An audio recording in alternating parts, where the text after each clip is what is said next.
بسم اللہ الرحمن الرحیم۔ محرم الحرام کا مہینہ قابل احترام اور عظمت والا مہینہ ہے۔ اس میں 10 محرم الحرام کے روزے کی بڑی فضیلت وارد ہوئی ہے۔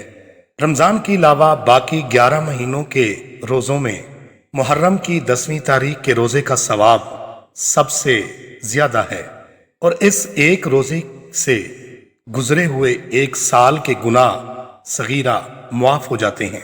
اس کے ساتھ 9ویں یا 11ویں تاریخ کا روزہ رکھنا بھی مستحب ہے، اور یوم عاشورہ کے علاوہ اس پورے مہینے میں بھی روزے رکھنے کی فضیلت احادیث میں وارد ہوئی ہے، اور آپ صلی اللہ علیہ وآلہ وسلم نے ماہ محرم میں روزہ رکھنے کی ترغیب دی ہے۔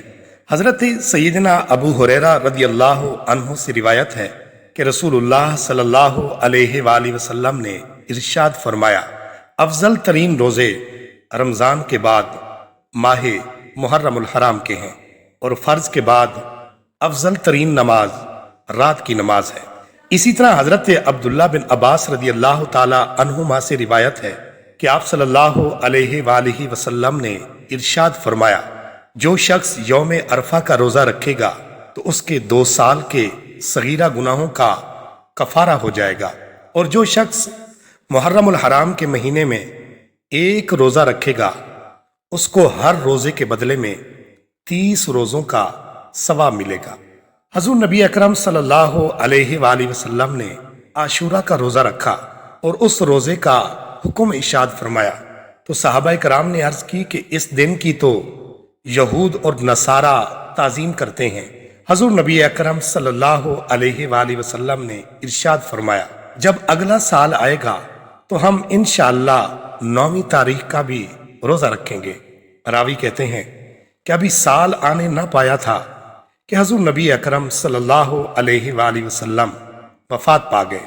10ویں محرم کے ساتھ 9ویں محرم کا روزہ رکھنے کے بارے میں حضرت عبداللہ ابن عباس رضی اللہ تعالی عنہما سے مروی ہے کہ حضور نبی کریم صلی اللہ علیہ وآلہ وسلم نے ارشاد فرمایا، عاشورے کا روزہ رکھو اور اس میں یہودیوں کی مخالفت کرو، ایک دن پہلے اور ایک دن بعد اس کے ساتھ روزہ رکھو۔ ناظرین، اس سے معلوم ہوا کہ عاشورے کے روزے رکھنا سنت رسول صلی اللہ علیہ وآلہ وسلم ہے، اور یہود کی مخالفت میں 9ویں اور 10ویں محرم کے روزے ملا کر رکھنا بھی سنت ہے۔ اللہ تعالی ہم سب کو اس پر عمل کرنے کی توفیق عطا فرمائے، آمین یا رب العالمین۔